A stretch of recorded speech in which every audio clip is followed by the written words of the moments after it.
Alex is 52, stable job, his own place, good health. No one broke his heart, no one cheated, no one blew up his life. One night he opens a dating app, scrolls for a few minutes, closes it, puts his phone face down on the table.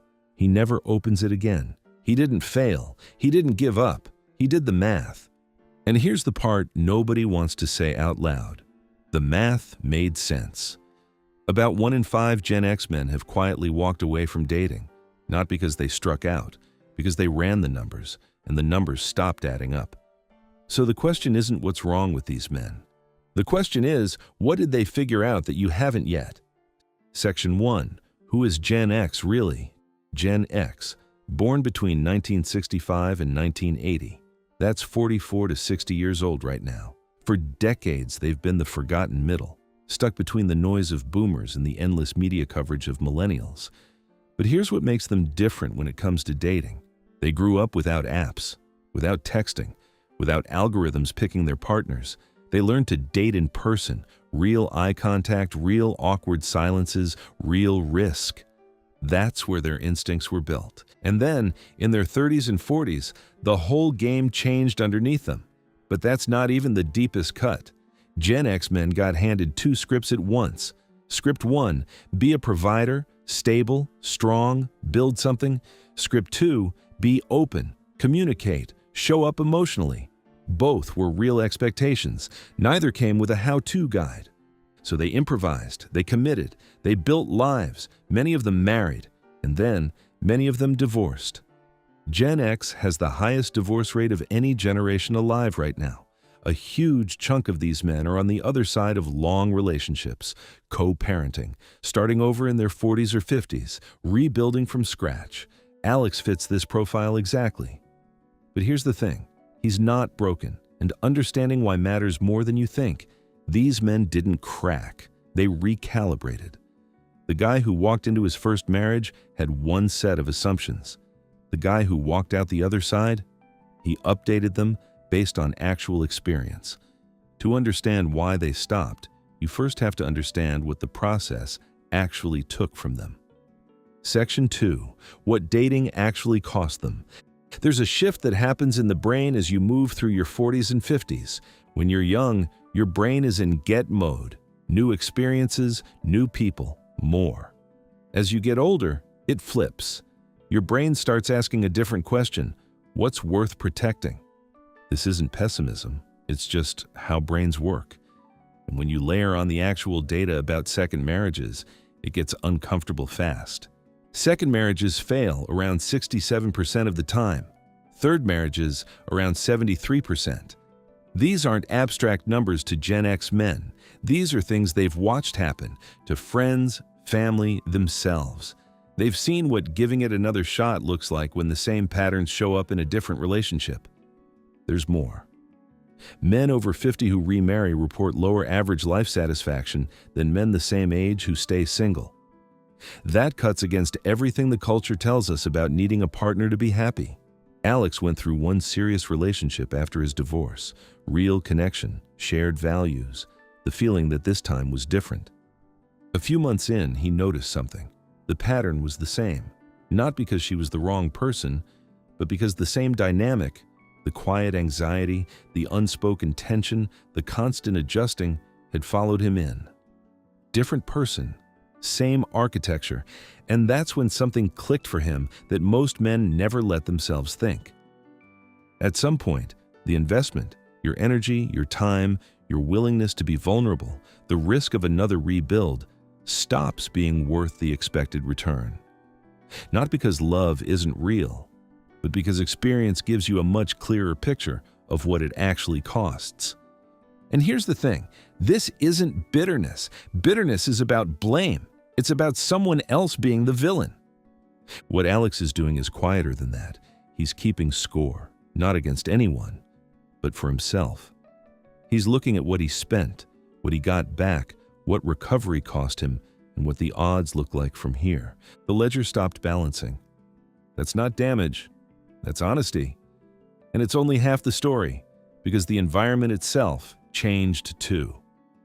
Section 3. A generation that didn't sign up for this. Gen X is the last generation that built their entire social life before the internet rewired how people connect. They didn't learn to read attraction through a screen. They learned it in person, reading a room, holding eye contact, dealing with the real-time discomfort of putting themselves in front of someone and seeing what happened. That's not a small thing. That's where their instincts were formed.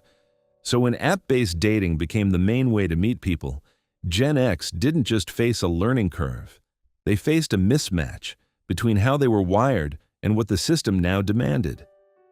Studies on dating app burnout show that the more time people spend on these platforms, the less rewarding it gets. More time in, less satisfaction out. That pattern hits harder when you have a clear memory of what connection felt like before the algorithm got involved. Then, there's the too many options problem. More choices don't make you happier. They make you second-guess more. They make you feel like whatever you're looking at right now probably isn't quite right, because something slightly better is one swipe away. For a man who already knows, from experience, that commitment carries real weight, that friction compounds fast. And there's one more thing the apps don't advertise. Men over 45 have the lowest match and response rates on major dating platforms. The apps weren't built for them. The design, the incentives, the way profiles get evaluated, it's set up for a different demographic. So Gen X men aren't just using a tool that feels unnatural, they're using a tool that functionally undervalues them. Alex tried the apps after his divorce. He gave it a real shot, not a half-hearted scroll, but an actual sustained effort. What he found wasn't that the people were wrong. It was that the whole system felt off, reducing years of experience, emotional depth, and self-awareness to a photo and a few sentences, then waiting to be swiped on. For someone who learned to connect through real conversation, that didn't just feel inefficient. It felt like a category error. And when the tools don't fit and the emotional cost of forcing them is already high, a rational person does something else. They find a better return somewhere else. Section 4. Peace as a strategy. So what do they choose instead? This is where most people get it wrong. The default assumption is that a man who stops pursuing relationships must be depressed, isolated, quietly broken. That's not what the research shows, and it's not what Alex's life looks like. What's actually happening is a recalibration of what winning means, and most people never make this shift. There's a well-studied idea in psychology. As people age and start to feel like time is shorter, their priorities shift. Younger people chase breadth, new experiences, new faces, more of everything. Older people shift toward depth, meaning quality, things that actually matter. They get more selective, not because they've given up, because they've gotten honest. Gen X men are living this in real time. When relational conflict is expensive, and we've established that it is, people at this stage consistently choose stability over novelty. That's not a theory. That's a measured pattern in adult behavior. The brain is actively filtering for calm. And for men who've been through a full cycle, long relationship, divorce, emotional rebuild, starting over, stability isn't a compromise. It's the goal. Here's what that actually looks like. And it might not be what you expect. Alex's mornings are his. Up early, works out, eats well, strong routine, low stress. He has real friendships with other men, people he can actually talk to, not just kill time with. He has projects that give him a sense of forward movement. His finances are clean. His home is calm. When he gets home at night, there's no ambient tension waiting for him. No unspoken conflict sitting in the air. No emotional negotiation just to decompress. His sleep is good. His stress is low. His sense of purpose is high. Research backs this up. Single men over 50 who maintain strong social lives report well-being scores close to partnered men of the same age. What actually drives a good life is connection, meaning, and low chronic stress. All of that can be built without a romantic relationship. But here's the distinction that gets missed constantly, and it's important. Alone is not the same as lonely. Lonely is the feeling that something's missing. Alone, real, chosen solitude, is being okay with your own company. even preferring it. Alex isn't lonely. He has people. He has depth. What he doesn't have is the specific friction that comes with romantic partnership, and he's made a clear-eyed choice that he doesn't want it right now. That's not avoidance. Avoidance is rooted in fear, fear of being seen, fear of getting close, fear of getting hurt. What Alex is doing is different. He's not closed. He hasn't locked the door. He's just raised the price of entry. The threshold is higher because his self-awareness is higher. That's not emotional damage. That's emotional intelligence, the kind most people don't reach until much later in life, if they reach it at all. Section 5. What younger men should take from this. If you're 25 to 40 right now, you might be thinking, that's a Gen X problem. I've got time. And technically, yes. But here's what that thinking costs you, and it's more than you think. The emotional cost of dating doesn't disappear when you ignore it. It stacks. Every relationship you move through without doing the internal accounting leaves something behind. Unprocessed disappointment, patterns you never caught, standards you never built deliberately. So burnout builds them for you, reactively, at the worst possible time. Alex didn't get to 52 with clarity because clarity found him. He got there because experience kept sending him invoices until he finally started reading them. You don't have to wait for that. Most men never build their standards until they're already drained. Here's what it looks like when you do it early. Build your relational standards before exhaustion forces the issue. Reactive limits, the kind you build after you've already been emptied, come with resentment attached. They come out sideways. They sound like anger when they're actually grief. Proactive standards come from self-knowledge. They hold up under pressure. Here's another one. Stop chasing chemistry at the cost of compatibility. Chemistry is a feeling, it's real, but it's not a system. Compatibility is a system. It's the day-to-day reality of how two people actually function together once the initial rush fades.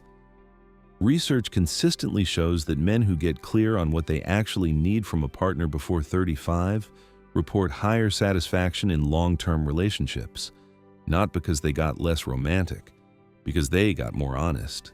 The Gen X lesson isn't don't date. It's not protect yourself from everyone. It's simpler and harder than that. Know what you're trading before you trade it. Go in with your eyes open. Understand the cost up front instead of discovering it on the back end when you're already depleted. Alex isn't warning younger men off relationships. He's showing what happens when you skip the self-awareness work early and let experience do the teaching for you. That's a more expensive education than it needs to be. Section 6. The pattern. Nobody's talking about. Zoom out for a second. Gen X men quietly stepping back from dating isn't a crisis, it's a signal.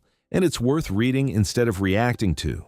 The system that was supposed to reward emotional investment, the one that said, commit, provide, show up, build a life together, stop delivering consistent returns. Rational people respond to that. And this is the part that makes people uncomfortable, because it's not a story about villains. This isn't a men versus women story. It needs to be said clearly, because that's usually where this conversation gets pulled. What's actually happening is a generation-specific response to a specific set of conditions.